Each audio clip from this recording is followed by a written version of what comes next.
Good afternoon, everyone. Can I get a good afternoon, everyone? Good afternoon. Welcome to the School of Public Policy. I am Alana Hackshaw. I am a faculty member here at the school, and I am also the school's Chief Diversity and Inclusion Officer. And I just want to say we are really excited to welcome you here today and in our new building. So, yay!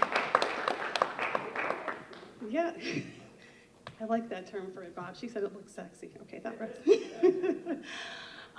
So here at the School of Public Policy, diversity, equity, inclusion, and belonging are essential to the identity of how we do our work and how we move as a school. I'm so excited to see so many students, faculty, and staff here. Thank you for being here. I also want to thank any community members that are here as well. I'd especially like to thank Council Member Denny Tavares for being here today, and she'll be bringing brief remarks, so thank you.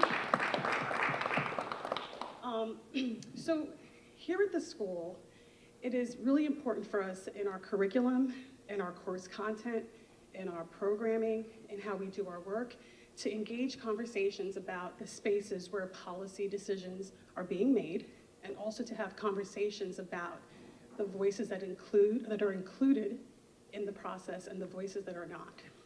And so in thinking about that, we thought it was really important to take a lens towards exploring that in this event around the Hispanic, Latinx, Latino, Latina community. I say it all because I recognize that people have different levels of identification with those terms. And so today we have the President and CEO of the Congressional Hispanic Caucus Institute, Marco Davis, here to talk about the power of Latinidad, the impact of identity representation and community, to talk with us about how policy is impacting the Hispanic, Latino, Latina, Latinx community, and also how this community is shaping policy as well. I'd also like to say that Council Member Tavares is also going to give us some insight at a local level about the significance of the Hispanic, Latinx community here in Prince George's County. So we're really lucky today to have two experts, two public leaders that can talk to us both at a local level and at a national level about the impact and the significance of the Hispanic community. So, thank you for being here today. I would now like to turn it over to our Dean of the School of Public Policy, Robert Orr, who will bring remarks. Thank you. Thank you very much, Alana. And let me just add to the welcome. You don't know how happy I am and we are to have you here, not just in this new building, but to have this be the topic, kind of baptizing our new lecture hall here with a topic and guests that could not be more timely to the needs for our broader community and our society. Just a quick word about the School of Public Policy. We focus on all types of policy, and it goes from housing, budget policy, you name it, we teach it here. One of the threads that cuts across everything is that policy lands differently and is created depending on identity, depending on community, and in 2022, issues of representation are totally in play. And that's not just in elections, it's in the policymaking process. So to have Councilmember Tavares here, to be able to bring that reality here in Prince George's County and in the state of Maryland, and to have Marco Davis bring in a national perspective on this is really a treat. And I want to welcome you both and thank you both for being here today. I like the fact that Alana used all the terms, Hispanic, Latino, Latina, Latinx. I'm a Californian, so even the word Hispanic still rings strange to my ear. Well, in my training at UCLA, yes.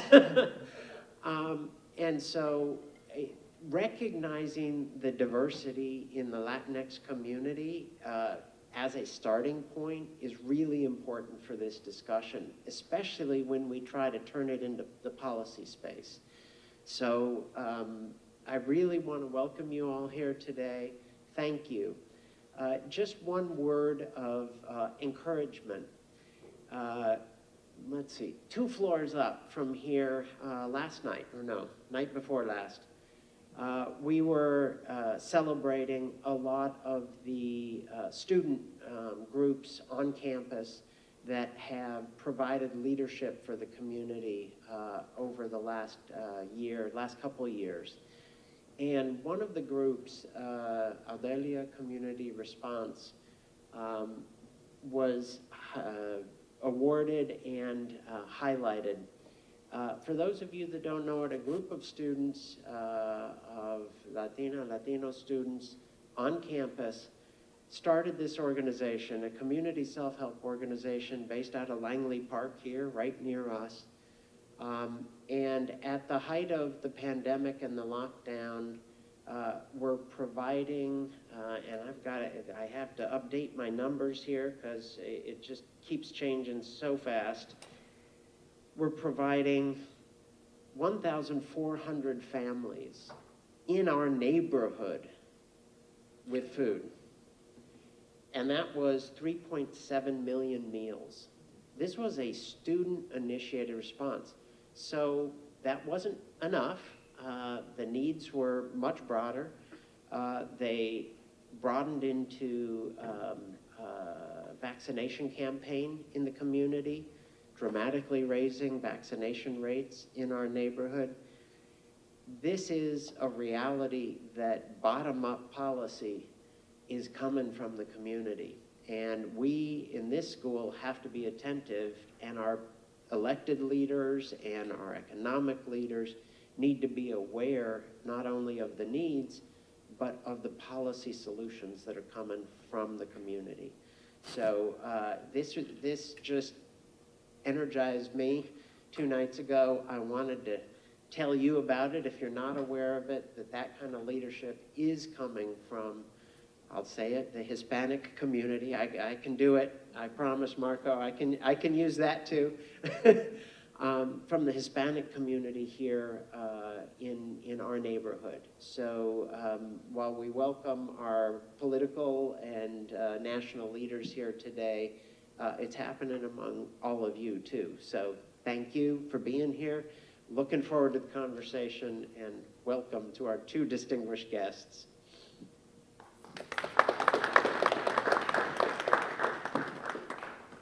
Okay, so, I mean, I wish I had a podium to hide this, but I don't. So when it comes to bios, I've got to read them. I would like to introduce Denny Tavares, who is currently a council member of District 2 in Prince George's County. And she was recently elected as state delegate for District 47B, which is the only Latino majority district in the state of Maryland. She has served 4 terms on the Prince George's County Council and was elected vice chair, making history as the first Latina elected to her seat and to a leadership role in the council. She has attracted more than $10 billion worth of investments and has 9 new schools and 2 new libraries in construction in her district. Denny Tavares is also a community builder. She was instrumental in creating groundbreaking policy like the Immigrant Services and Language Access Program, and passing transformational legislation like the countywide zoning ordinance and a new historic redistricting map based on Census 2020 that led to the creation of the first voting Latino majority district in the region, making Latinos the 2nd strongest interest group in Prince George's County. Oh, I'll let you tell that story. Councilmember Tavares holds a master's degree in public affairs and urban and regional planning from Princeton University's School of International and Public Affairs, a master's degree from the University of Utah. I think we have a visitor from Utah today, possibly. They said they were coming. And a bachelor's degree from Barnard College, the latter 2 in chemistry. So, Councilmember Tavares, please join us.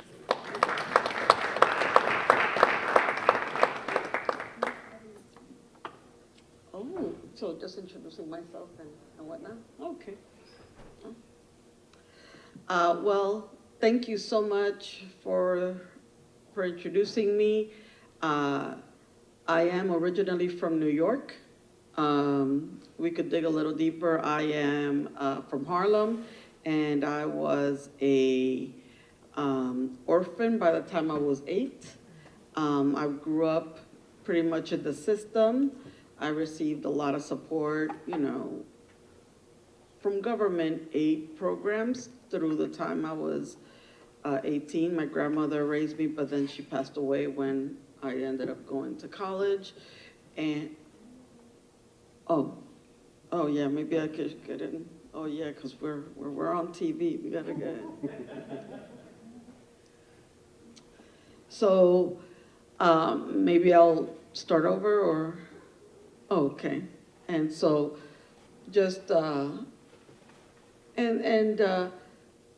as Dominicans, I guess, I'm from a Dominican background, first generation. You know, my parents came here as immigrants, and I mean, it was tough, right? You know, I grew up in New York when it was the height of the crack epidemic and the height of AIDS. So, I mean, I've seen a lot of dead bodies. I've seen people die. As a 9-year-old, I remember walking by a body that was completely dead for a week in the front of my lobby. You know, those are things that you don't forget.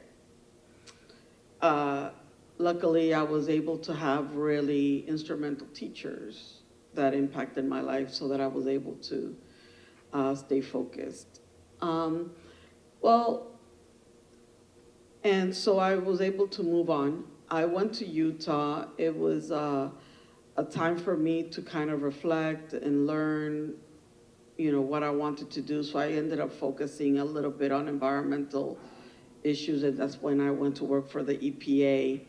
And there I learned that there was a lot, because when you're immersed in poverty, you live the 10-block radius mentality. I call it here the 10-mile, not even 10. I mean, y'all don't go to Langley Park, so I'll call it 3 mile, right? Because where I live, there's only 3% of people with college degrees, right? And I'll ask right here, who's from Langley Park? Who's from my district in this audience? Nadie. So inside, are you in Long Branch? That's right. That's all. It stops right there. That's what I'm saying. That where the need is, that's not where we are, right? So I intentionally moved in there because I worked at the World Bank. I worked at the BID. And I've worked in these other spaces at FEMA because I wanted to exact change. I wanted to be part of something dramatic, right? People say, oh, well, if you work in these entities, you'll get the best results. You'll have the greatest impact. But if I don't see that impact, I can't trust it. Because the grafting between where you want it to go and where it ends up can be very different. So for me, it has to be tangible. So that's why when I got back here, it was the housing bubble. And so bursting, and I had a condominium on Meserat. And so I took it over, converted it from bankruptcy to a multi-million-dollar association. I still run it on the side for free. And my state senator said, hey, well, if you did that there, come and work for me and run the district. And that's how I got involved. And this position opened up, and I ran. And I served in these 8 years that I've served. I've been able to do all the things that Alana highlighted. And luckily, I was able to be recognized this past April by Princeton University, the SPIA School for the Buller Award for the work that I did as a person of color working in communities of color, creating the dramatic impact that I've made. So you have to understand that, at least for me, to me, the cornerstone of what I've been able to deliver has been in education. Because you have here schools that I have travel trailers, children that are going not too long, a mile or two from you, right here, children that are going to school in the forest, in the woods, in travel trailers. I have the largest number of travel trailers in the whole county. And these children are being forced to put coats to walk through the forest in order to get to their school building, to go to the bathroom. And that's how they're being treated in this system. And it's hard because as a Afro-Latina, I know that they didn't know what to do with me. They didn't know if I was gonna curse them out, put sugar on the gas tank. They don't know. They don't know, you know, how to deal with somebody like me, because they don't know. But the thing is that this fight is real, because I understand that African Americans just came to power 30 years ago, and we stand on their shoulders. I am reflective of that and understand that. But we have to open the door for all, because we are stronger together. And that's the part that, at least within the administration that I'm in, they could talk the talk, but they're not doing the walk. And it's hard, because as of last Tuesday, everything that I've put in play with the schools is gone. For the first time in this election, we've lost the one seat, which was mine. So in the first time in almost 20 years, we will lack Latino representation in the county council. So if you are not at the decision-making table, you are part of the menu. And they feared what happened in redistricting. And now all laws are coming out. It was a direct attack. So all I can say is that this is a battle of good and evil, and we have to be on the right side of history. So I want you to join me in that. Thank you.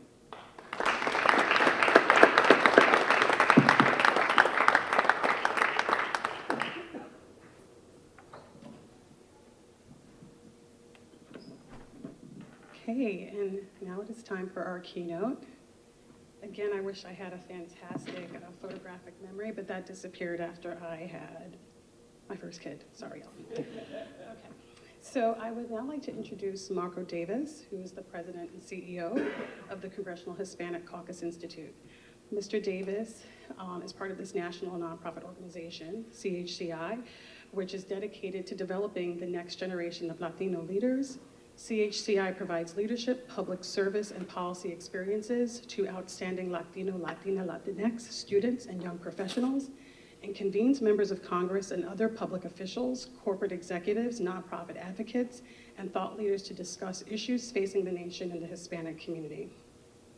Mr. Davis has more than 25 years of experience in leadership development, educational achievement, community advocacy, and civic engagement, and is a frequent speaker on Latino community and leadership.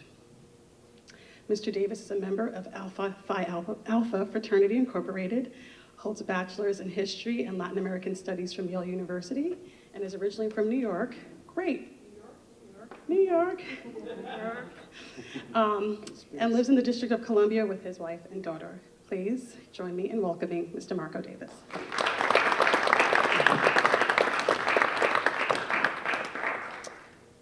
Thank you so much.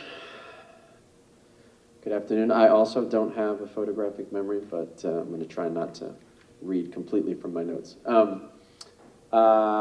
afternoon, everyone. Happy to be here. Thank you all for having, oh, that's right, I'm in school. Yeah, the call and response. Thank you all for being here. I'm really happy and honored to be able to be with you all today and to talk about this important topic. A little level setting or background setting, as Professor Hackshaw shared. I'm originally from a city named Mount Vernon, New York, right on the edge of the Bronx. There you go. That's right.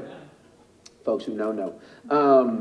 I have lived in the District of Columbia, however, for 28 years, I think now. So this has truly become, this area has become my home and where I've made my life. Also worth noting, as it was referenced in the bio, I am a member of a historically black fraternity, Alpha Phi Alpha Incorporated. Part of that reason, not that I needed one, but one of the reasons is that while my mother is Mexicana, born and raised in Guadalajara, the second largest city in Mexico, my father is actually Jamaican, from Jamaica, West Indies. So speaking of nomenclature and terminology, I identify as both black and as Latino, and as Chicano when appropriate. I also identify as Afro-Latino, and probably a few other terms as well. So that's part of the lens I bring to my work and to my life, frankly, and what I believe has helped me gain some insights into the work that I do. I wanted to talk a little bit, as sort of the title, is it up there? No. As the title mentions, about sort of identity, about community, about representation, to just provide some thoughts and share with you all some thoughts about this community, this population, as well as about its role in the United States and its impact and its potential. Let me deviate for a minute. It's been referenced a couple times now, and I find it's always useful also in terms of sort of level setting, to talk a little bit about the terminology and how we refer to our community in the various ways.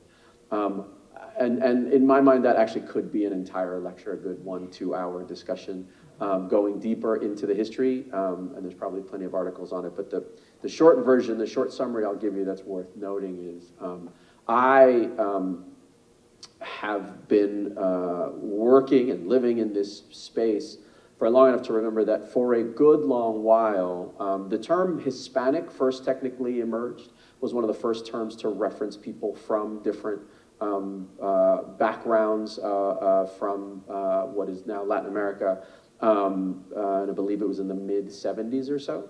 It was in fact officially adopted by the United States government and incorporated into the 1980 census was the first time. It's not known, but again, as I mentioned, it could be a whole nother long lecture, but this was actually in consultation with leaders from the then called Hispanic community at the time. And it was actually in many ways sort of the lowest common denominator, or largest common denominator. It was the one term that got the most sort of support among many votes. It was by no means unanimous, but that's sort of where it emerged from. The term Latino came shortly after that, emerged largely in the southwestern United States, but again was used to reference people beyond one country, beyond just being from Mexico or Central America, Central American countries, et cetera, et cetera. And that emerged, and for a while it was offered as an alternative, as a preferred alternative, in fact, to the term Hispanic. But for many years, I'm old enough to remember it, they were largely used to refer to the same set of people, largely to folks from roughly 20 different countries, as I'll mention in a bit. More recently, you may find that there is nuance that has emerged. Mostly I find online, but now that becomes law if you find it on a screen at some point. And so now people use the term Hispanic to refer to people from the Spanish-speaking Latin America, and many times that includes Spain, because Spain is Spanish-speaking, and that therefore is incorporated in the term Hispanic. Latino now, there seems to have been a slight deviation where Latino now refers to people from Latin America, which includes most notably Brazil, which is not Spanish speaking but is Portuguese speaking, and therefore those folks from that nation with that heritage are referred to as being Latino. But Spain therefore is excluded, Spain not being part of Latin America, Spain being part of Europe. And so that's sort of the nuance now, and that's one of the reasons why you may find that some people choose one term over the others. Many other reasons, like I said, a longer lecture, but that's one of the things. Now, however, the terms Latinx and Latine have emerged most recently in the last few years, and they were a deliberate effort, which actually emerged most principally on college campuses, but they were a deliberate effort to recognize that because the term Latino is essentially, I guess, a Spanish word and emerges from the Spanish language. The Spanish language, for those of you who don't know, is a gendered language, which means therefore you refer to the table as la mesa, which therefore is somehow given a feminine descriptor, but an automobile is known as el auto, which is therefore somehow male. And so all references to objects as well as people are somehow gendered. But there was a recognition of the fact that, as we know, there is a significant and growing segment of our community, of our population, of our society, of humanity, which does not identify with the binary as he or she. And therefore, the non-binary is not accounted for in specifically binary gendered language and lexicon.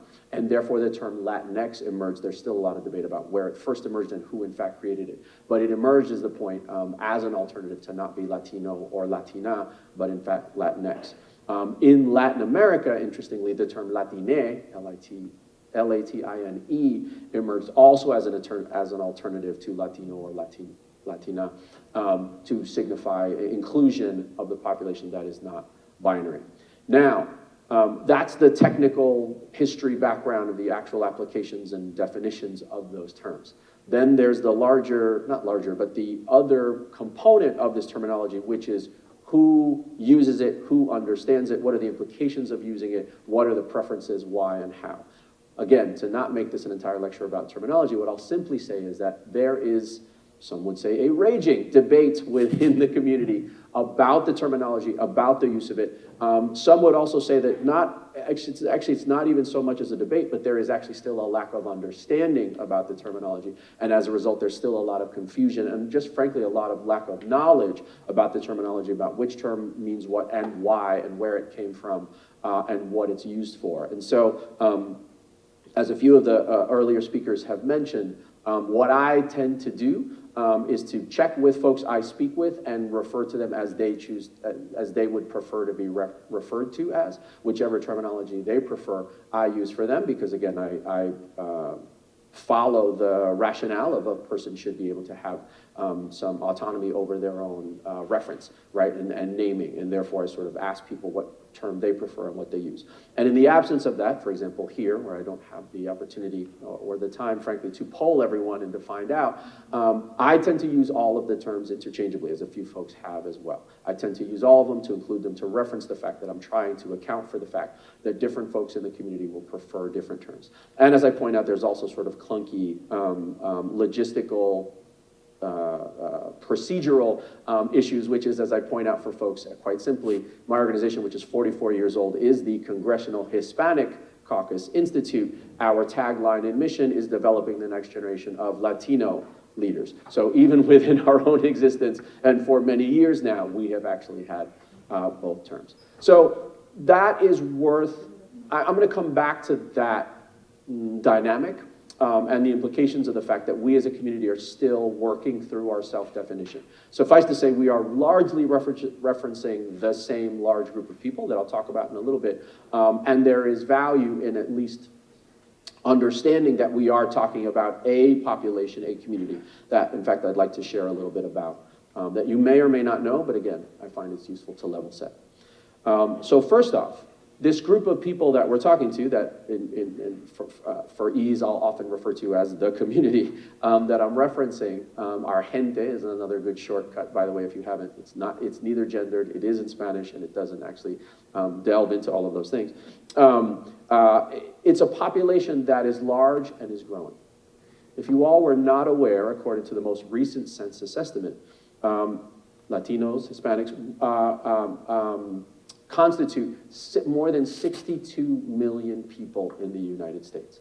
Now, there's an interesting glitch, because I'm at a university where things, the specificity is important and the details. It's worth noting that there's this weird glitch in the way the census codifies its data, in that 62 million people does not include the residents of the island of Puerto Rico, which, if you did not know, since the early 1900s, are all US citizens by birth. Because Puerto Rico is not one of the 50 states, I've asked many, many people, quite expert about it. It's one of those things also where government is just slow to update. It doesn't reference that. So my argument is we are actually 65 million people when you talk about the people from the Hispanic community, which puts us even closer, is the point of that, to being essentially just about 20% of the United States population, i.e. 1 in 5 people in the United States is of Hispanic, Latino, Latinx descent.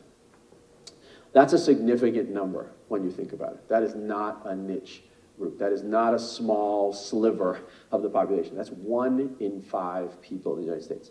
It's also worth noting that we're a younger population than the average. The median age of the Hispanic population in the United States is under 30, once again, according to the census, and it is about 10 years higher when you remove the Latino population from the rest of the US population. The non-Latino population in the United States, the median age is 10 years higher. What does that translate to into practically speaking? As I mentioned, we're almost 1 in 5 people in the United States. For people under the age of 18 in the United States, we're already a quarter.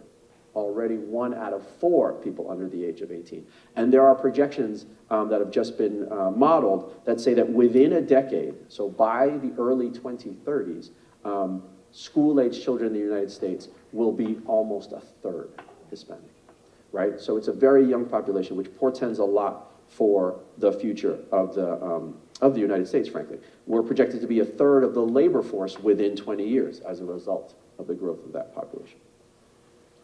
Now, we also have some interesting sort of, not quite dichotomies, but interesting sort of contrasting and differing facts. So whereas almost 50% of this entire 62 million, if you separate Puerto Rico, since it's almost 100%, if not 100% of Hispanic descent on the island, of the 62 million, almost 50% of that population resides in California and Texas alone. That's where we have massive, massive concentrations. But again, thankfully, according to the census, when you break out the data, there are in fact actual communities of Hispanics in every state of the Union. That includes Alaska, that includes Montana, that includes South Carolina, and on and on and on. Every single state of the United States has a Latino population. In fact, Latinos are the largest non-white population in 22 states right now, and growing, right? Every 3 or 4 years, they'd add another state where the Latino population becomes the largest non-white population in the United States. Now, why do I bring all this up? Why do I share this, besides the fact that I just love numbers? Because when we start talking about things like policy, and when we start talking about issues that affect the Latino community, it's important to bear in mind that contrary to what you see and hear and may even be told, we're not talking about a niche fringe issue. We're talking about something that is increasingly central and fundamental to the nation, to the profile of the nation. And speaking of it being central to the profile of the nation, again, I suspect you may have seen or heard how many people, when they hear or read a story about the Latino community, think that the majority of the time there's some reference to immigration? Raise your hands. Oh wow, this is a well-versed group. It's not almost everyone. In mainstream media, in mainstream news, in mainstream references, for many years now, references to the Latino community have almost been synonymous with references to immigrants and to the immigrant population. Now, that's both factually untrue in that there are, in fact, quite a few. There are, in fact, millions of immigrants to the United States who are not Latino. And it's also important to note that there are, in fact, millions of Latinos, of Hispanics, who are not immigrants. In fact, what is not known, there's in fact a misconception about it, is that while the immigration issue is critical, and that is one of absolutely a central policy issue that the nation, I would argue, needs to address, not only for its benefits to the Hispanic community, but actually to the benefits of the US economy, as increasingly being discussed and referenced now. But it's also important to realize that while immigration is a key issue that has significance and meaning for the Hispanic population, it is not something that touches the overwhelming majority directly of the Hispanic population. In fact, 80% of all US Latinos in the United States are US citizens, for whom immigration policy issues are no longer an issue, right? An even better question, as I mentioned, we're a younger age. Does anyone want to take a guess to what percentage of the US Latino population under the age of 18 is US citizens? Anybody want to take a guess as to a number? That they don't actually know, but I want to take a guess. How many? Did I hear a number? No? Sorry, I keep forgetting I'm in class, that people have to be called upon. I'm just like, give me numbers. Yes. 20%. Do I hear anything higher? 95%. Do I hear anything in between 20 and 90? 62. 85. Well, if this were The Price is Right, Dr. Hackshaw would be ding, ding, ding, the winner. 95%. But let's stop for a moment and think about that. 95% of Latinos under the age of 18 in the United States are US citizens. When you see news stories, when you see people promoting policies about shutting down immigration because we have too many folks coming, and when you unpack some of those layers and you find out that there is essentially some not only anti-immigrant but also anti-Latino sentiment behind it, what you have to keep in mind and understand is that that person has already lost their battle. They are arguing for a deeply lost cause. If they're talking about getting rid of those people, that's not going to be possible. Not only is it 95% US citizens, the percentage of US Latinos under the age of 18 who are born in the United States is 85%. So unless they're going to change the Constitution, that's not an option for us no longer to be a factor of American society. So when you start with that premise, when you don't start with this idea that Latinos equals immigrants, it very much changes the dynamics of a conversation, especially when you get to a conversation about public policy, but also when you talk about culture and society and about who truly is part of the American fabric. Not only that, Latinos have been in every single war Yes. of the United States. Yes. And people don't even recognize that. Absolutely. In fact, that's one of the things I was about to get to. So thank you for sharing that, because there is a piece about our community that's also unknown. And I will put that fact in a minute into the broader context of the fact that the Latino population, one of the challenges I would argue, now, so that's identity, and again, that could be a whole nother hour just about who the community is and what our statistics are. And the fact that it's the largest non-white population on college campuses throughout the United States, for example. But let's talk about community now. Let's talk about who this community is. As I mentioned, we're still having a conversation within our community, which is very, very confusing to everyone outside of our community, about what to call ourselves. There are a number of reasons, I would argue, why we're having that conversation, not just because of the actual implications of what those terms mean and what they reference and the impact and the dynamics of inclusion and exclusion, and as the evolving role of gender in American society and global society. But there's also a factor that relates to this, which is that this is a relatively new concept in the United States, this idea of a Latino community. When you go back to the 1970s, when you go back to the 1980s even arguably, there was a Mexican-American population and community, largely but not exclusively concentrated in the Southwest United States. There was essentially a Puerto Rican community and population in New York and by extension the Northeast United States. The Dominican population actually didn't start coming in significant numbers until the late 80s. And so on. And then there was a largely Cuban population in Florida, most specifically Miami and the South Florida area, that began with the Cuban Revolution of 1959 and came over in significant numbers. And by the way, the Puerto Rican population started coming to the United States essentially after the US annexed Puerto Rico in the early 1900s. And of course, the Southwest Mexican-American population, in many ways, was already there before that land was part of the United States, which was part of the Mexican-American War. In the 1846 to 1848. And there were essentially three communities, and every other person from another Latin American country was just from their country, was Argentinian, was Colombian, was Venezuelan, and the numbers were very small, and the census wasn't tracking those numbers, and they didn't know where they lived, and there was no internet to Google it, and so no one had any idea about anything, and no one thought to do anything together.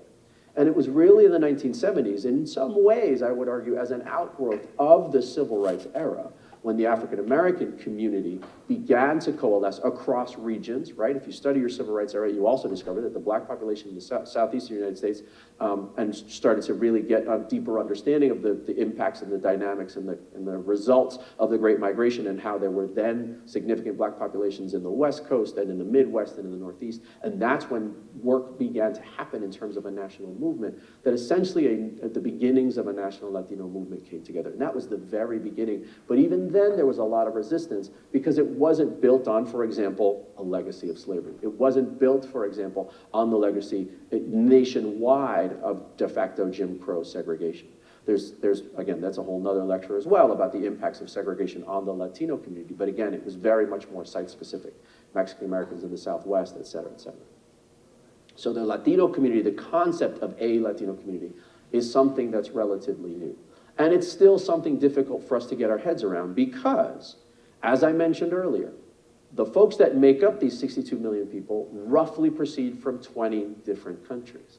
And I say roughly because, as you've heard me talk about nomenclature at all, that's whether you count Brazil or not, and whether you count Spain or not. But it's still ballpark, roughly 20 different countries. It's essentially the Spanish-speaking countries of South America plus or minus Brazil. It is the 7 Central American countries. It is Mexico, which is technically North America, that also people don't know because we don't teach geography, and as well as the Spanish-speaking Caribbean, largely, Dominican Republic, Cuba, and Puerto Rico. There is even debate at times and discussion about whether or not Haiti, being that it shares an island with the Dominican Republic, whether Haitians count in the Latin American Latino definition or not, or whether they count under the black population. That's 20 different countries. We can't even agree on those. That's 20 different countries. That's 20 different histories. That's 20 different political systems. That's 20 different education systems. That's 20 different accents and slangs, et cetera, et cetera, et cetera, right? It goes deeper than that. The Latino community in the United States, as Denny mentioned, while there are people from who we would identify as being of Hispanic descent, who have fought in every single major military conflict in the United States history, going back to and including the American Revolution, that translates to having people in the United States who are 9th and 10th generation residents of this land. Eva Longoria, the famous actor and producer and now director, if you're all familiar with, proudly introduces herself as a 9th generation Texan. Her family was on Texas, frankly, before it was Texas, right? But we also do have people, it's worth noting, who've only been here for a few weeks, and we have everything in between. We have people who are 100% identified as Hispanic, but who are monolingual English speakers, who do not speak a single word of Spanish. And don't let that fool you, and don't let any of the debates or the essays that you see, that's just a lot of internal turmoil we're trying to figure out and work through as a community that makes them no less Hispanic, the fact that they don't speak Spanish, but that's again something that we have to acknowledge and work through ourselves, because there's a lot of judgment that happens in our community around language. More importantly, however, there are people who we would identify as Hispanic in the United States for whom Spanish was their second language. And their first maternal, as in Spanish you say, lengua materna, their first language is an indigenous language. And they had to learn Spanish first in their country and now are learning English as the third language. All of those folks fit under this umbrella of what we call the Hispanic, Latino, Latinx community. And of course, it says so right there on the census. Hispanics could be of any race, which means that we have Latinos whose features look very European, who in fact have blonde hair and blue eyes and could be confused for someone from Sweden when they walk down the street. And we have folks of African descent, of primarily African descent, who are confused for being an African American and not aware of. But it's also worth noting that we have, therefore, folks who have significant indigenous heritages and therefore are seen ostensibly as being identifying most closely with folks from indigenous communities.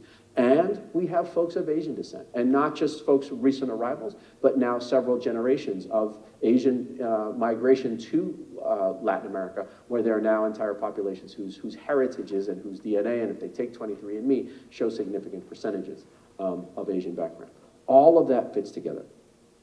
What that translates to is some very rich diversity, some very rich nuance, some very rich complexity, which is great, but also a slightly harder time creating unity, bringing the community together. I would argue that when people say we are a 62 million community, in many ways, we are sort of 2 or 3, somewhere between 200 and 300 individual communities who have commonalities by geography, by nationality, by different factors that bind them together, but who don't automatically innately feel a connection and an affinity and a solidarity with the other parts of the community, and that's what we're needing to work towards. Because I would argue that even though there is all that diversity, even though there is all that breadth and complexity, there are plenty of issues around which the statistics, the indicators, the trends demonstrate gaps and disparities where the indicators, where the facts are much more similarity within the Latino community than between the Latino community and non-Latino communities. And that's something around which to rally. That's something around which to try to address when we're trying to make a world that's more just and equitable, when we're trying to find ways to close gaps and disparities and to open up opportunities. There is actually a real opportunity for that kind of collaboration and, if you will, internal coalition building. Whether it's education, whether it's housing, whether it's health, employment, of course, immigration. There are differences that sometimes exist right now as just gaps. There is a persistent lack of median incomes across Hispanic communities as compared to non-Hispanic communities, and in many ways there are closer median incomes to the African American community than many other communities. There are gaps and disparities in access to health care that are fairly consistent across Latino communities, whether again it's geography or nationality or generation in the United States as compared to others. And some of those things, it's not as easy to point to how we got there. And some of those things, there are and have been very clear policies that have determined that have essentially created those gaps and disparities, right? There is actual redlining and a history of redlining in the United States that has created economic, lack of economic opportunity that has created those disparities, and that has by and large affected the Latino community just the way it has affected other communities, such as the African American community. There have been issues of language access for many years. There are issues of voting rights that for many years specifically create divisions, and those are the kinds of things where, again, there is value in the community coming together. And so that is essentially what organizations that advocate for the Hispanic community, that try to bring together, that try to essentially build internal coalition for the community, try to do, is that they try to weave together that, they try to highlight the commonalities and the shared, whether it be histories or opportunities that the community has to try and tackle. And then finally, talking about representation, which is what we do at CHCI. I think a critical factor that impacts both the community being more united and hinders progress in addressing these issues is essentially the fact that this community is staggeringly underrepresented, frankly, in all areas. Everything from visibility in media of all types to the way, to political leadership and everything in between. So for example, there is a lack of Hispanic leadership in, lack of Hispanic inclusion in literature, in curricula, in news coverage, and even in entertainment media. And as a result, folks don't see folks who look like them, folks don't think about the community as being related to them, and similarly, non-Latinos sometimes don't think about the Latino community except in stereotypical and negative ways. Because what we do know has been studied to death, there's countless studies. You could just Google the question and you'd find that the underrepresentation, particularly in places like media and literature, shows that Latinos are woefully underrepresented. Remember I mentioned 1 in 5 people in the United States, nowhere near that number. It's not even 1 in 10. It's often 3 or 4%. So folks are often not included in stories and therefore not top of mind. And then sadly, the few times they are included in stories, it's overwhelmingly negative. It's overwhelmingly stereotypes. It is the uneducated immigrant. It is the undocumented immigrant. It is the nanny and the domestic worker or the farm worker. It is the gangbanger. It is the drug trafficker. It is only negative images that people have come to mind because those are the only images they're shown, both within the Hispanic community and outside of the Hispanic community, because we all consume a lot of the same mainstream culture. That translates, though, to actual lack of leadership or adds as compounded by a lack of leadership in so many sectors. Whether it's in education, where we are generally around 5% at best in leadership roles. I think if I remember right, it was 2% of school superintendents, 3% of school board members, and 4% of university presidents were Hispanic, even though, again, we are nearly 20% of the population.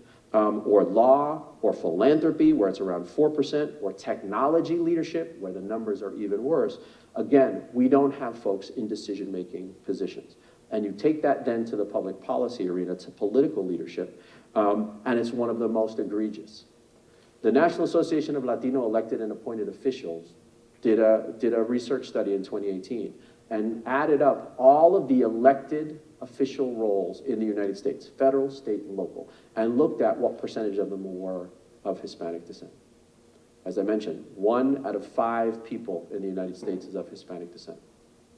And yet, less than 2% of all elected offices in the United States is held by Hispanic.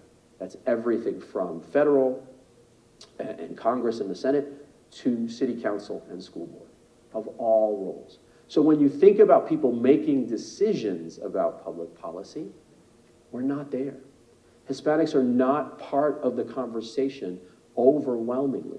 And so as a result, when people are deciding how to allocate resources, when people are deciding about which laws to pass, when people are deciding about how to regulate and how to do things, the Hispanic community has to rely on the goodwill of their neighbors and of their peers. They have to hope that folks remember their community. They have to hope that folks are incorporating their consideration. And some folks are, clearly. Some folks are doing that. But the likelihood is clearly lower when there's far too many times no one from that represented population in the room able to raise their opinion, their perspective, to issue a vote on some of those issues. And so that's one of the challenges we have.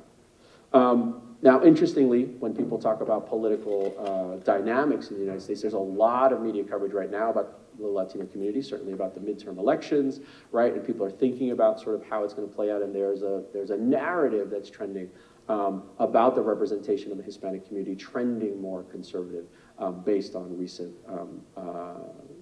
election turnouts.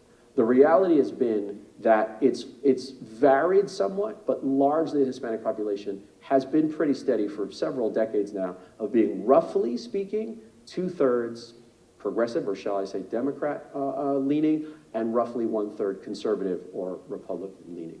And that number has reached a high point of 70-30 and a low point of 60-40, but is yet to really shift beyond that. Now again, whether this time is different and whether this trend will continue and will go beyond that, or whether it's simply, as people referred to it as returning to the mean of roughly, from a high point back to a median point, is what remains to be seen. But that's, interestingly, because of the population growth, that's the most significant narrative that's happening about the Latino community in terms of the politics.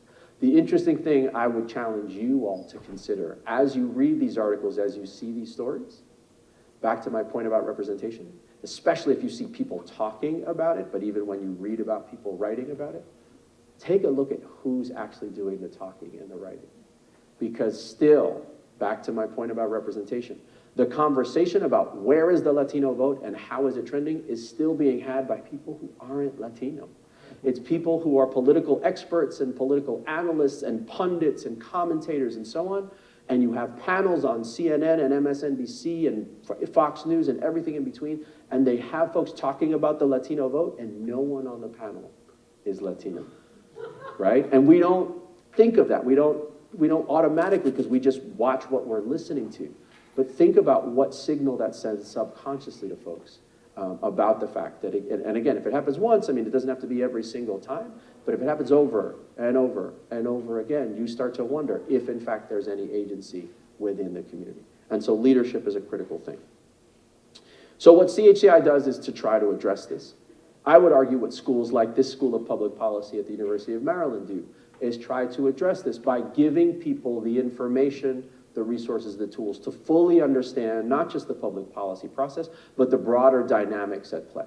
What CHCI specifically does is to try to give young Latino, Latina, Latinx leaders an opportunity to understand all of these dynamics, to aim higher themselves and to aspire to those leadership roles, and to understand the dynamics and the barriers that have prevented them from reaching those leadership roles, but also equipping them as they aspire for those leadership roles with the knowledge and the information both about their own community and about the broader nation so that they can make well-informed decisions, they can advocate most effectively, they can be good stewards of the society. Because as Denny mentioned, we are all stronger together. And arguably, again, thanks to many, many studies, we also know that a more diverse group of decision makers tends to make better decisions. when you have more perspectives, when you have more lived experiences, when you have different understandings, that's when you actually get outside of the box thinking and not groupthink. And you're able to come up with more creativity, more innovation, and most importantly, you're able to make sure you don't accidentally overlook any segment of the population and that no one gets left behind. And that's what I would argue is most critical. Well, I won't address that comment because I work for a nonpartisan organization, but civic engagement is absolutely important. Because I want to at least allow a little bit of time for dialogue and for Q&A, I'll simply end with this. I believe that it's imperative that the Hispanic community join with other underrepresented groups and with the majority, right? And with the white population, with all groups together to try and find solutions to make society better, because a rising tide lifts all boats. Because arguably, what we need is to create a more just and equitable society for everyone, not just for one group or for another group. We may all be familiar with the famous quote by Martin Luther King Jr., who said, "Injustice anywhere is a threat to justice everywhere."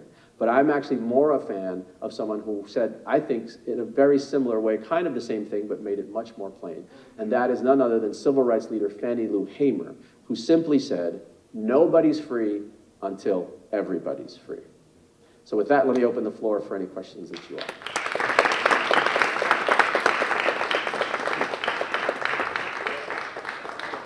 I got one here in the front, certainly. How's it going, Dr. David? First and foremost, thank you so much for coming to UMD for this opportunity. Just to speak about what you were saying, the collaboration effort and everything, I consider myself an embodiment of that collaboration effort within the Latino community. Right now I'm working with the Maryland Legislative Latino Caucus as well as Latinos Unidos, and we're discussing the 2023 Maryland General Assembly, because as beautiful as all these insights are and these statistics, there needs to be action with regard across sectors. So with that being said, what legislation would CHCI be willing to stand behind in this coming process? Yeah, so CHCI is actually a 501c3 group that doesn't do advocacy. So we actually don't advocate for any particular legislation. We don't take a stand on policy issues. What we try to do is, one, equip leaders to actually take those stands, to get fully informed, to make their own opinions, and to act as leaders. So we have alumni who are actually Hill staffers. We have alumni who are advocates, who work at advocacy organizations, et cetera, et cetera. And then we try to be the platform for a discussion, for a debate, if you will, around policy issues. So what we try to do is convene folks to then have a conversation around what kinds of legislation and what kinds of public policies would make the most sense. So it's not necessarily that we have a particular agenda. What we would sort of say is that what we need is more leaders in the community taking stands on that legislation, but CHCI is simply the training ground for that type of work. And so, hi, Carlos, you don't know me, but I will be one of the members in your caucus. I'm Denny Taveras, I'm the new state delegate for 47B. So on our end, I think that we need to be looking at universal representation legislation. I was the first person in the state of Maryland to enact that in my district and regionally. And so we were able to get a lot done with that and help a lot of families stay united. If they were in deportation proceedings, they would be able to access a free lawyer, in essence, if they cannot afford one. So that type of legislation, but like Marco said, it's the bread and butter, right? That really matters. We have, in essence, passing a universal healthcare bill to provide some type of an insurance for individuals who cannot afford it, regardless of their immigration status. A lot of affordable housing that's created, once people have to recertify, they push people based on Social Security numbers. Why don't we open that in order to allow, so basically with the Purple Line, we were able to negotiate through the right of first refusal, the purchase of buildings that were the most vulnerable, the most dilapidated in the county, to ensure that everyone who lived there can return there after completely revitalizing those buildings. That's never been done before. okay? So those are the types of things. Right now, amongst the Latina population, our teen pregnancy numbers are in the double digits.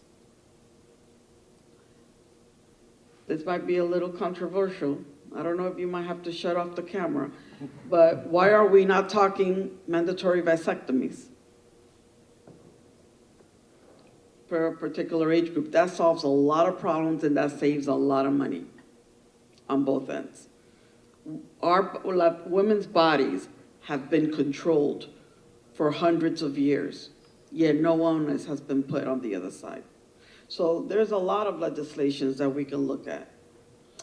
And to Denny's point, what I would say is I would encourage folks to think about the core issues that are of most concern to the Hispanic community. And survey after survey after survey shows that with the exception of immigration, which as we mentioned, touches the community in a different way, often than the rest of the US population, the issues that are of most concern, that top of mind for Hispanic residents, are no different than every other population. It's education, it's housing and it's healthcare access, it's employment to a good job, right? It's safe neighborhoods. It's all the basic core questions that are affecting every other community and every other neighborhood.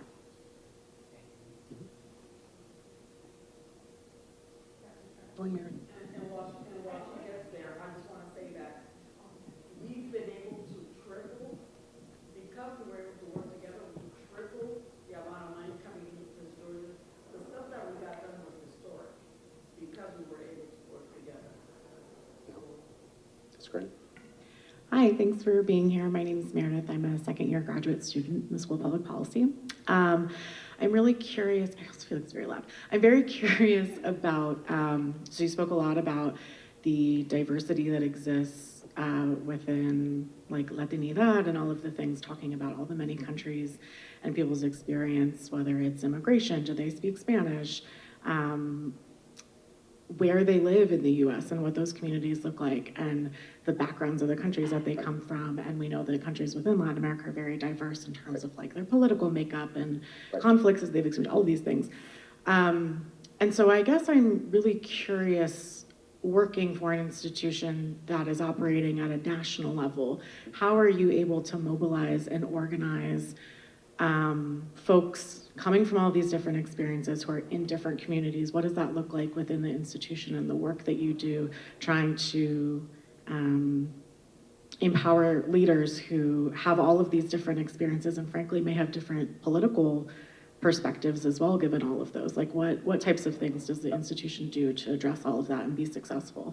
Yeah, so so thankfully, even with all of that complexity, as I mentioned, there is enough of a trend is probably too soft a word. There's enough of an awareness and of an appreciation of the idea that there is a Latino community. And so even though folks have individual experiences, they still have some grasp, and they usually come to an organization like ours because they have an interest in learning from, working with, standing by other folks from what would be called the overall Hispanic community. And so they come with an interest in that. What we do is we point out 2 or 3 things. One, for example, is commonalities that the individuals have regardless of all of that diversity. And whether that is social cultural experiences and the way in which, again, just the way society is structured, whether it be sort of informal things like the having similar role models or being familiar with similar types of music, given that the Spanish language genres are increasing in popularity, to more concrete things like the fact that regardless of the country, regardless of so on, some of the discrimination impacts them the same way, and some of these gaps and disparities, like I said, some of these statistics end up being remarkably, painfully consistent, whether it be college achievement, whether it be median incomes, whether it be access to healthcare. Again, whether a person is from Mexico or Colombia or Venezuela or the Dominican Republic, we find that their indicators for their population tend to be more similar to each other's and more different than the non-Hispanic population. So we say to them, what you have in common is a need to address these challenges. And by working together, you actually, again, given the way the political process worked, by working together, you actually enough critical mass in terms of numbers to actually potentially shift and move the needle on those issues and on those challenges. And then finally, the experience of being together is actually one of the most powerful components of our program and of our model. So we deliberately curate, as we say, a national cohort in each of our groups of interns and fellows and so on. And so we deliberately try to bring folks from different nationalities with different types of intersectional identities from different parts of the country, et cetera. And even though it's only 20 to 30 at a time, we do get enough diversity and enough variety within the cohort that the young people experience that diversity, but also, again, build that commonality within the cohort. And so folks from the West Coast meet folks from the East Coast and the Midwest and the Southeast, and they discover and they become friends, and they discover that they have things in common, and they discover that their passion and their commitment to making A, the world, and B, their community a better place is something that they have in common. And by forging those bonds, they're even much more united and more predisposed to being united as a community. Another question? Oh, sí. Manuel Méndez, activista de la comunidad afro-latina, afrodescendiente. And my question to you, Marcos, or to you,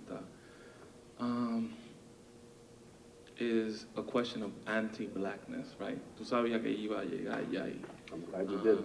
La conversación que tuvieron en California con Neri Martínez y la falta de líderes afro-indígenas en posición de poderes como tu organización, que yo creo que nada más en lo nacional hay como 2, 3. Usted, Sid Wilson, y creo que hay otra persona más. Pero lo que falta en el discurso que tú has dado es... yo siempre hablo que Latinidad has a reckoning with itself, right? Latinidad has a reckoning coming for itself, because what usually bubbles up in terms of leadership has been white Latinx folks. Yep. And it is clear the mentality of white Latinx folks, as Neri Martínez and that whole crew is an example of that. Yep. So háblanos un poco sobre how do national organizations address anti-blackness, anti-indigeneity within Latinidad. Gracias. Yeah, thank you for bringing that up, and Yes, so thank you for bringing that up, and essentially, for those who aren't Spanish speakers, the question was essentially about that, about how do you tackle and talk about, please, the anti-blackness and the anti-indigeneity that exists within the Latino community, and particularly as exemplified by the lack of Afro-Latino leadership in national organizations. And if you all follow the news, the recent Los Angeles City Council, I don't even know, debacle, I don't know what to call it. It was just horrific and terrible. So I'll say a couple of things, but I'm very glad you asked that, because that's something I did want to talk about. So first, what I'll say is that what we haven't acknowledged for a very long time is that, and frankly in America, what we haven't acknowledged or managed to get our heads around very effectively is that racism affects everyone. Racism impacts and infects and tarnishes everyone in the United States. And so one of the things I would argue that you're referring to is the fact that racism plays out within the Latino community in many ways, partly due to the systems and the structures and the processes that we have in the United States, and compounded by the racism and anti-indigeneity that plays out in Latin America as well, right? And again, it's a whole nother lecture in of itself, but it's not exactly the same, but it's just as damaging and just as horrific, right? They don't have the racial categories in Latin America that the way they do, and they have in the United States, and yet somehow there's still colorism and there's still leadership that doesn't look like the populations, et cetera, et cetera. And so those are all messages, ideas, concepts that have been present in the Latino community for a very long time. And it's something and as a result, the consequences of that kind of racism, of that kind of indigeneity, and that kind of colorism has resulted in, as Manny was saying, in leadership not being as diverse as the entire Latino community. Leadership looking far more light-skinned, looking far more European appearing than the actual Hispanic population in the United States. Oh man, I knew the stat, but I can't remember. If memory serves, the number of people brought to the Americas from the continent of Africa were brought to the entire two continents. And what people often lose sight of, because we're in the US and the US is very US focused, and because of the way it plays out, if memory serves, 5% of the people brought in bondage to the Americas arrived directly to the United States. 95% went to other countries, the majority of which, because it's not that much to Canada, the majority of which being to Latin America. And that plays out. And we know about the black population in Brazil, but we're just barely having conversations about the black and the Afro-descendant populations in the Americas. And again, as Maddie mentioned, we know that there was already the existence of the indigenous populations in the Americas. And that's something that in the narrative that the Latino community and that the Latin American community has told itself is something that was both ancient history and was much more minimized than is a reality of the piece. What I would say to all of what you're, so I mean, sadly, we're still in a very, very bad state. Well, however, what I believe from my perspective is that which I think was an excellent word, the reckoning that I would argue, I'm still optimistic and hopeful, began in the United States in 2020, when we began, we've just barely scratched the surface of a new conversation around race in the United States as a result of both the murders of George Floyd and Breonna Taylor, and in my mind, more importantly, the realization that those were not isolated incidents. Those started a new conversation around race in America and the legacy of race and racism in the United States. That conversation, I believe, was a catalyst for one of the first times that I've seen a new conversation within the Latino community about race and about racism, and as a result, about anti-indigeneity. And so where we still have a long way to go as a community, I find that there are more and more people, and the one other piece I will say is that I believe, like with so many things, what we really need is to have, as Denny referenced, we need to have more conversations, quote, at home. We need to have more conversations among many, many more people.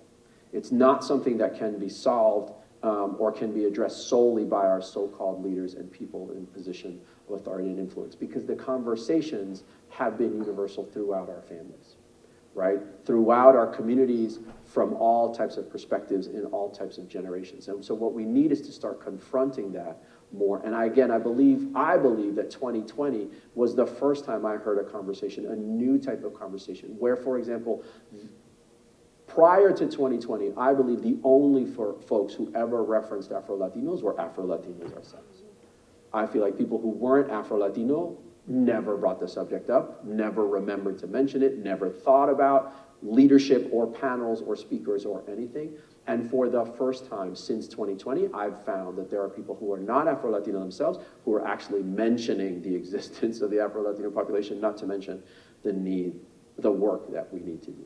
And for me, I take a long lens. I was a history major, right? So for me, I'm perhaps more patient than most. But for me, that, in terms of progress as a society, as a nation, as a community over the long term, for me, that's a step forward. That I feel like there's now an opportunity to have that conversation, and there's now an opportunity where people aren't shocked and confused and completely unaware of what we're talking about when we raise these issues. And so for me, again, whereas the incident in Los Angeles was absolutely horrific, I also was surprised at both the speed, the number, and the intensity of people who spoke out condemning it. Because I feel like that at an earlier time, there would have been people finding ways to spin it, to qualify it, to make excuses, to make arguments, to say maybe it was out of context, and all kinds of really, frankly, ridiculous things. And maybe because it was a recording, it was really indefensible. But again, in my mind, a cynical part of me would have said, even with that recording, there were people who are just gonna be like, ooh, and just stand back, right? Whereas I was amazed at how many people were like, this is completely unacceptable, and this person needs to be held accountable. And I was surprised at people who I saw making statements. Statements are not action, they're not 100% solution, but again, for me, that was a step forward to see, which again, I feel like just a few years ago would have been different. And so for me, that's, like I said, I think it's still a massive issue. There is still a challenge, and we need to reconcile, again, both the feelings that people have and the ways that that plays out in the sense of representation, in the sense of appreciation, in the sense of elevation of people from different identities, most notably of African descent and of indigenous descent within our community. But again, for me, the conversation has begun. Okay, you've got the last question. Thank you very much to both of you for being here. My name is Juan Pablo Martinez, and I'm a faculty member here. My question is very similar to the previous one. I feel that one difficult thing for the Latino community is the diversity that we have within the community.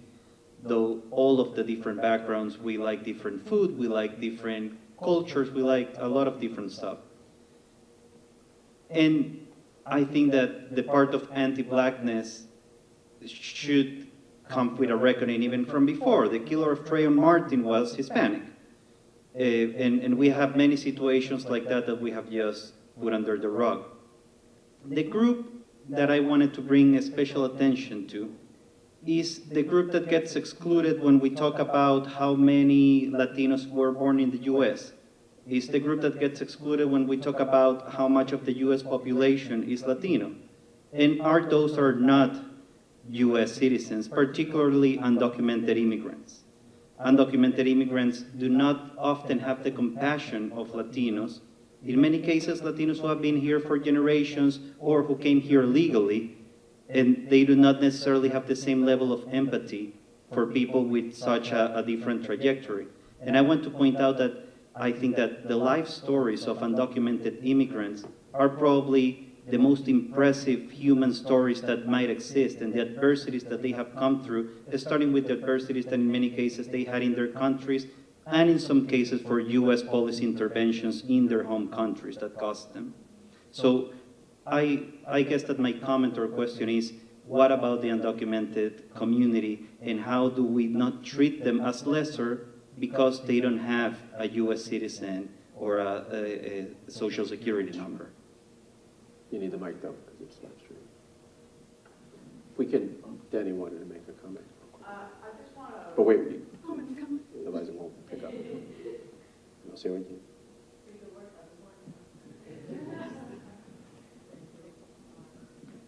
I just want to recognize Mayor Selena Benitez, who is, in creating the pipeline in my district, I try to make sure that I'm bringing up people along with me. And she's the first Latina to represent the city of Mount Rainier. Under her watch, we were able to pass legislation where all people can vote in her city.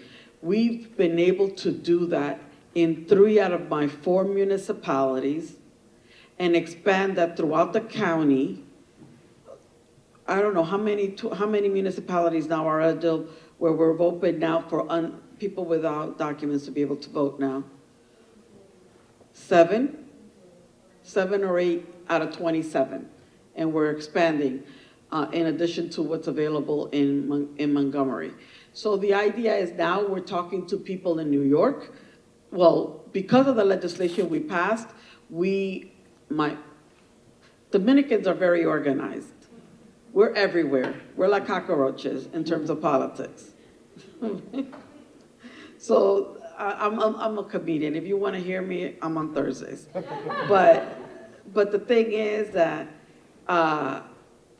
we were able to get New York City to pass their law, and now allow people, well, we were trying to do undocumented to vote in the city elections, but now we have people with green card holders to be eligible. It is being contested in court. That's fine, they could do that. And then we're targeting California.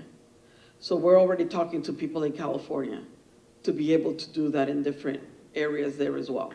So the idea for me is to take it to the state level so we could start getting to the congressional representatives. If we could stop changing constitutions, where we could get at least, we could start with undocumented and get to green card.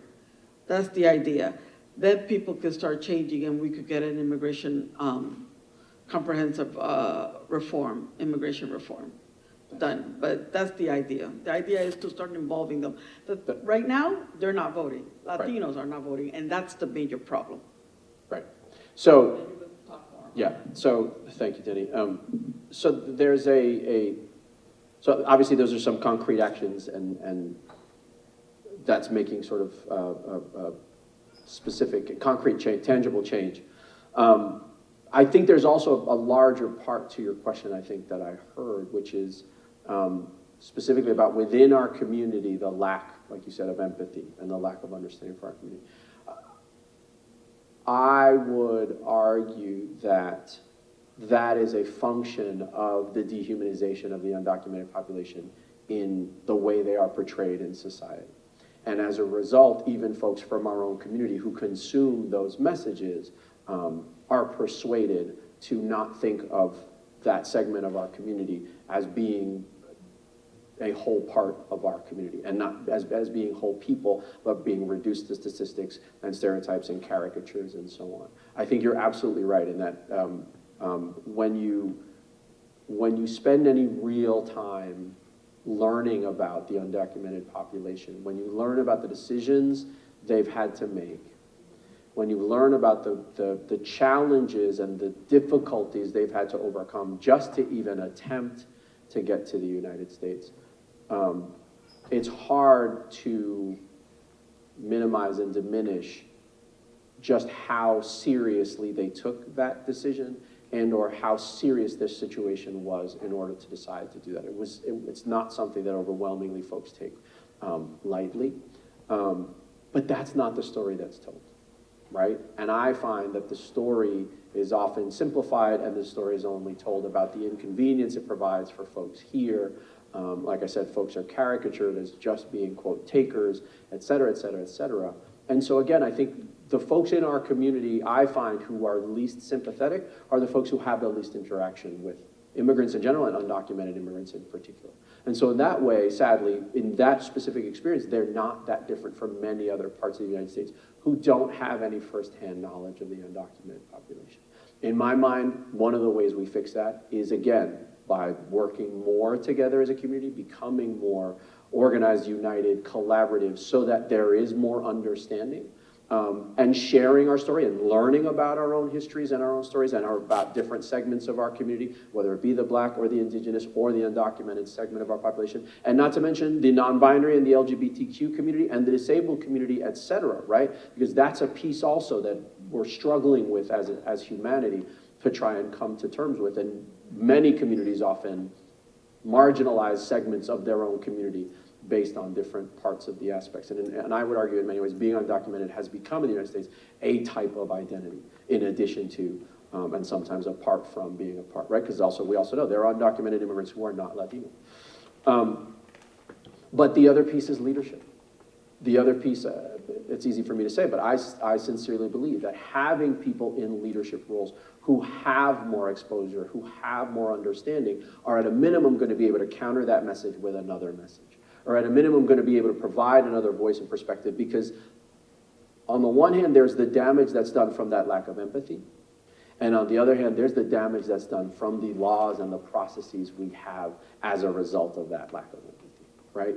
And that's, to me, as if not more important, a challenge, which is the vulnerability that the undocumented population faces because we have laws and because we have policies and because we have people taking upon themselves to implement practices that even go beyond our existing laws that are frankly inhumane, are part of the problem. And so I think if we have more people in leadership roles who can counter that, who can push back against that, I think we'll be able to have a fuller conversation, and we'll be able to recognize that we need to change the ways in which we work.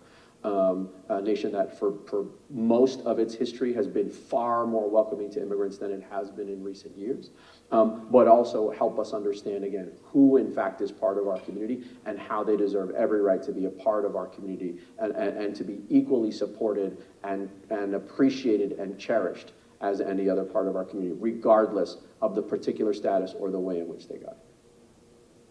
All right, and I think that brings us to a close. So Professor Hackshaw was called away to take care of something urgent. So I'm just going to, on her behalf and our community, thank you very much for coming. And something that I take away, your admonition or your critical point that diverse groups make better policy, I think this discussion just showed that. People coming from different backgrounds, focusing on what's going on, makes for a better discussion. Yep. And that's the start of a better policy. So thank you for spurring that. Thank you, Denny. Thank you, Madam Mayor. That was a great surprise, and welcome, welcome. Thank you all for coming. Professor Calderon has some gifts for our guests. SPP swag, so I will. Thank you very much. But you're gonna have to wear it. That's Yes, the only exactly. condition. To escape, to leave. Thank you very much. It was our pleasure. If And you hopefully wear this it in was useful. Annapolis, I'll get you a whole extra set. Just one more round of applause for our guests. Thank you so much. Thank you. Have a good afternoon. Have a good weekend. And she came back just as we finished. Thank you.